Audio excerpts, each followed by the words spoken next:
Welcome to Frog Talk, an Auction Frogs podcast series all about events and fundraising in a post-2020 world. For more information on Auction Frogs and the services we offer, visit auctionfrogs.org today. And welcome to another edition of Frog Talk, your leap into fundraising. I'm Corey Michaels, and today we have two of absolutely my favorite people on the planet, and the people that make this possible for all of our virtual events and for so much wonderful video content for organizations and groups all around the country, really, and around the world. We have Ellsberg Studios and Brad and Alice in the studio with us this morning. Hey, Corey. Thank you. We may have only known each other now for a little over a year, but we've done a lot in this last year. We have. Yeah. It's been a crazy cool 14, 15 months. It has. So we'll get into, the craziness of 2020, but why don't we start with the beginnings of Ellsberg Studios? And really, I know it starts long before Ellsberg Studios. Well, it does. So my wife and I met at Northwest Nazarene University and were married in 1988. From that point on, after school, I was a media producer for church denomination for 10 years, and then came back to our alma mater, Northwest Nazarene University, and was a video producer, photographer, web developer, kind of the whole gamut for them for 15 years. And while I was there, I'd also developed over 30 clients outside my day job. And so 7 years ago, Alice and I took the step to start our own company, and I guess kind of put the official LLC to what we had been doing for 25 years. Yeah, exactly. Made that leap of faith finally. Yeah. So it's been great. And our purpose was, kind of our cut line for Ellsberg Studios is telling stories that matter. And that's just kind of always been my passion. And then Alice with me and supporting me in doing that and helping nonprofits, faith-based organizations, schools, universities, a lot of agriculture. We do a lot of agriculture work since we're in Idaho. Right. So all kinds of just different things to tell stories for and to, just help people brand themselves authentically. Well, I know we had talked about in one of the early episodes of Frog Talk was how we kind of all met and how Christy wrangled us all together and none of us really knew, the 14, 15, whatever, however many months now it's been. Each of us knew our own part of it. Right. Yeah. But we had never done it in that regard of a virtual gala. Right. Yeah. And it was quite the undertaking to start with in the midst. Now, what was going for you? I mean, we've talked about how we met and how it all kind of started out of necessity for these nonprofits, but really, how was that time for you? We didn't really talk about that. We had just finished coming out of a series of events that we'd produced. That's also on top of all the production work and photography and things that we do. We also help about 15 to 18 nonprofit groups, mostly agriculture, stage their events. And so we have projection and sound and all of those things. And that's kind of what we do in the winter months, which has been kind of a great thing for our business. And again, some of these companies we've worked with 18, 19 years. And so we just, we finished those the end of February. March came, we had some video projects that were kind of gearing up for education, for schools, for some of those things. And then obviously when COVID hit, it all stopped because nobody knew what was going on. Right. For us, some of it didn't stop because some of our work, again, is for agriculture, and the water always flows the 1st of April for irrigation here. The seeds still grow. I mean, so there were some things that we were trying to figure out in the midst of it, of what do we do? But, some of our clients that we do work for were kind of just continuing business as normal. And so we were doing that, but then some of our other projects for education, some of those things actually just stopped because education just changed and nobody knew in March and April what that was going to look like. Well, I don't know that we still know 100% what it's going to look like, but we're getting at least a clearer picture now. So we all got together. We had, just a great time being able to evolve and make sure that these nonprofits were able to raise money in a way that they didn't know if they were going to be able to at all. And that was right about when you started, Kayla, was right before COVID. What, a month? A couple of weeks. Couple of weeks. Okay. Yeah. Yeah. I got hired actually to focus on our, galas, in-person events of all kinds. And that first week I started getting trained. And then the second week, everything got canceled. Yep. And then the third week I was working from home, trying to figure out what I was supposed to do. And I got pulled into helping with the virtual events and working with you and you, both of you, Brad and Corey. Christy, Alice, everybody. It took off last year. It did. In a big way. It was great to be able to continue to raise money so that organizations could keep going and keep functioning through pandemic year. And some of them found ways that forever is going to change their way of fundraising. Right. Yeah. There was there was good elements that came out of this last year, and we learned a lot. And now here we are, this, the kind of post 2020 time. Live events are happening again. Golf tournaments are happening. They happened in last year as well to a degree, just changed a little bit. Now, how do you see things moving forward now from your eyes? Yeah, it's been interesting. From a year ago at this time, it was the only way we could do something. And, right. And I think people were really, a lot of the clients that Auction Frogs was working with, most of them were really pretty pleased that they were meeting their goals that they had last year. And I think that's, because this arena was offered to be able to do virtual events and have a great online software like Auction Frog software and all of that already available. Also, I think people were just very generous in that time. I mean, we were all at home. We were all trying to figure out how to be involved and how to be social. And so people were just very generous during that time and tolerant of and understanding. Yes. Yeah. Yeah. So I think the pendulum has swung really hard the other way this year to where everybody's like, boy, we just don't want to do that again. We want to be back to normal. And really how I see, usually when you have that hard of a pendulum swing each direction, and for us just within a year, I think in the fall, where a lot of clients are really waiting to say, hey, we want to get back, we want to have our gala, we want to have 500 people in a ballroom. I think as time evolves, we're going to kind of realize, well, that's great for some people or some organizations. It's not going to be as great for others. Right. And so I think that's where what we've been talking about for a long time here in Auction Frogs is the hybrid event. I think the hybrid event where you're going to have some people that are wanting to get back to be together, but you're also going to have some other people that are really happy to be at home or that aren't available on that one gala day that you've been working towards. And so being able to have a hybrid component to where people could be involved with the auction, with the event itself, and be apart from wherever they are. I think that's going to really come into play. And again, I'm kind of tired of the term the new normal because we don't know what it is. And, but I do think that's going to be part of a long-term new normal. Yeah. That hybrid events. And we do even have some of our personal clients, even agricultural groups, are saying, okay, what does a hybrid training event look like? I think that's what I see that coming in the fall and kind of settling in to be what we're going to be looking at a lot with many organizations is how do we do both?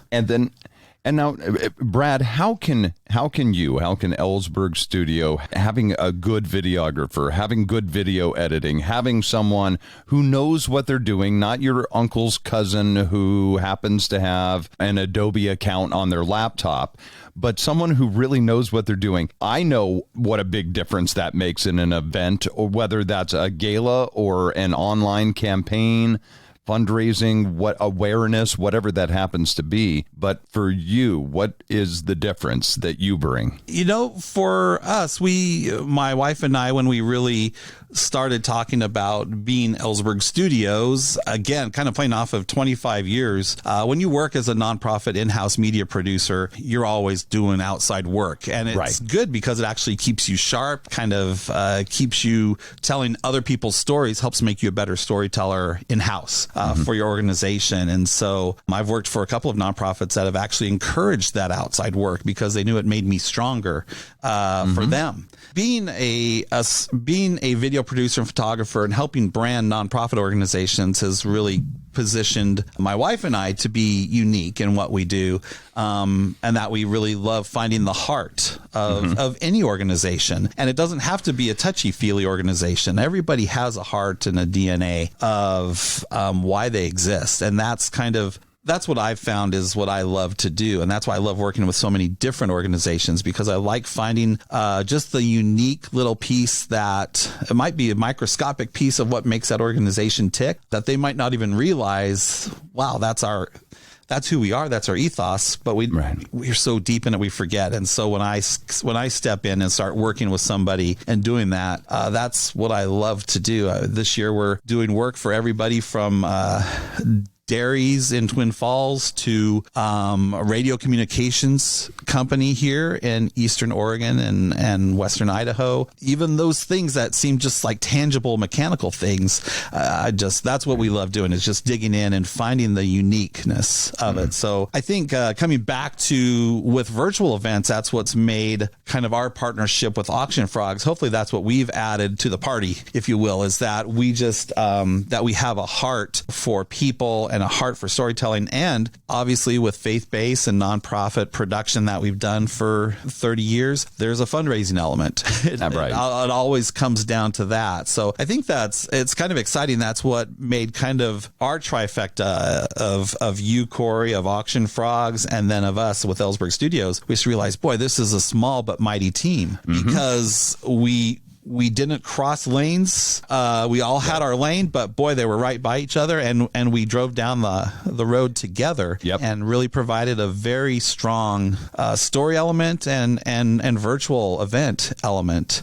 I think the other thing that we realized, and especially nonprofits who are very careful with the monies that they bring in, are accountable to their constituents to use that money wisely. I think a lot of organizations feel like, well, we can't afford professional level video production. We can't afford professional level. We have to do this on our own. And that's part of kind of Alice's and my desire, is to be what we call ourselves a boutique agency. We're a small group. We're not a full-on advertising agency with a lot of mouths to feed that make it very expensive to utilize to get branding, but we're providing the same level of quality, the same level of production, but with the a small but mighty team. And so it really is very affordable to most organizations, more than they realize. And again, I think that's kind of the niche that we filled as Auction Frogs for our virtual events and clients this year. And the niche that we'll continue to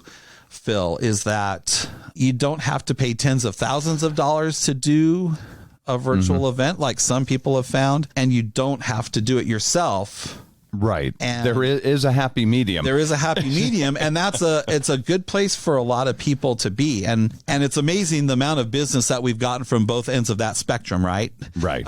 We've had some people that have tried it themselves and said, "Oh my gosh, yeah, that was way too much." And honestly, it's not a good use of an organization's time for their people to say, "Hey, learn how video broadcasting software works and learn how these switchers work," and that kind of thing. Right. I've seen a lot of abandoned video studios over the years, people that have spent tens of thousands of dollars on video gear and broadcast gear because they thought, well, we could do it cheaper in house, and then they can't. Right. And honestly, I've purchased video gear from some of those people over the years because it's the other side of it is people thought, well, we have to pay tens of thousands of dollars for a large scale organization to do our broadcasts, and you don't have to do that either. And we've actually gotten more events from people that have done that use a very large organization, were not really happy with it, and then looked at what we did and said, boy, this is exactly what we want. Right. Well, and there's a place for all of those, and we've talked about it. I mean, there's the ones that have gone on the glitz and the glam and fireworks and all this stuff, and that's cool, and that's awesome. That wasn't what we did. Right. And there's some groups that was perfectly appropriate for. Yes. And that's kind of, as we worked through that this year, we kind of realized, hey, we do have, again, a space that we fit in, and we're not for everybody, and no video company or no production company is for everybody. Right. So yeah, just like you were saying, there are certain clients that were much more appropriate for other organizations or other groups. Because that's what they do. What I think what brought us together so closely is the fact of exactly what you said. You have spent your career telling stories in video. I've spent my career telling stories with audio. And so they came together, and that's same with our virtual events. And Kayla and Christy and everyone had the same heart of wanting to really tell the story arc. And yeah, I can tell it, and that's cool. But you add that visual to it, and that ability to be able to show people exactly whether it's where their money going, why it's going there, whatever the case may be, and truly give them the heart of the organization. And that's what Ellsberg Studios and a company like there. If you're not in the Idaho area, if you're listening from somewhere else, there are other groups that are out there. Now, dare I say, they're probably not as good as Brad and Alice, but that I'm a little prejudiced on that one. Now, Ellsberg Studios does travel. Oh, we're a road show. Yeah, I mean, absolutely. Yeah, we'll take it.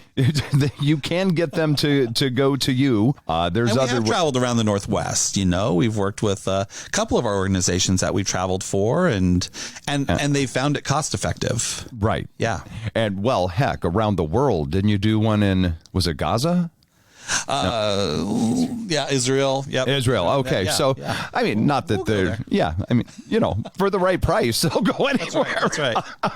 But what should someone look for in their area if they're needing some video production work done? I would definitely start by asking all of your nonprofit friends and all of your groups who the people are. There's kind of a thought that, well, if you want to do social media or video, go find a 20-year-old or an 18-year-old. Right. And the reality is there's great raw talent, but at the same time, a lot of times they haven't quite been groomed or matured enough yet to be able to tell a story. I'm in my 50s now, and honestly, I told some pretty cool stories when I was 18 and 20. I'm telling much more mature stories now, and could do it faster and more efficiently too. And so I think it takes some time to kind of develop as a storyteller. So, looking around to find who those people are. If you can afford an advertising group or an agency or a larger video production company to do your work, then that's great. That's awesome. But we're finding in our nonprofits that we work with, a lot of them are just struggling with that. Who do we find that, again, is kind of in that middle comfortable group, which is where most nonprofits are finding themselves. We have some money to spend, but we don't have a lot of money to spend. And a lot of groups that we always, when we start with the new client, most of them are like, well, we don't have a lot to spend. And then when we tell them their price, our pricing, where we're at, they're kind of like, oh, we're okay. We're all right. Yeah. And then when I give a proposal, most all of the time they're like, oh, this is great. Perfect. And they sign it right off. And I'm thinking, oh, shoot, I should have bid higher.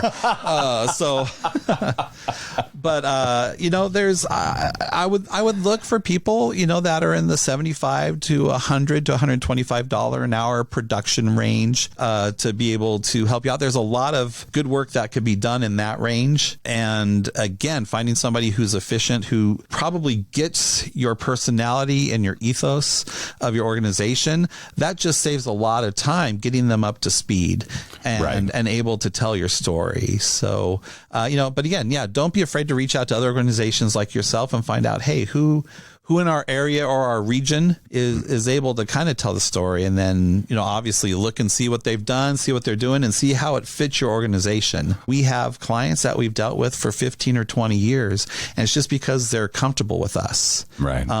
That means we can't, we're not out to conquer the world. We're not looking for another 100 clients a year to do, because we've only got so much time that we could do. There's only so much of the two of you. Yes. Yeah.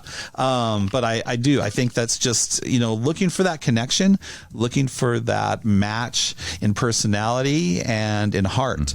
And it'll give you a great experience to where you just you find partners in doing your, whether it's your virtual storytelling or your live gala storytelling. All right. Well, all the information is in the description of the podcast today. So get a hold of Brad and Alice. If you need video work, need some direction on what you need in those regards, if you're needing AV, the photography, all the stuff to go along with it, they are your one-stop shop, and proud to call them family and friends. Yes. Thank you. Thank you. Appreciate you. All right. And we're going to have them back again. We're going to delve a little more into some of these subjects on a later podcast. But for now, go ahead and click on any of the links below in the description, and we will talk again soon on Frog Talk, your leap into fundraising.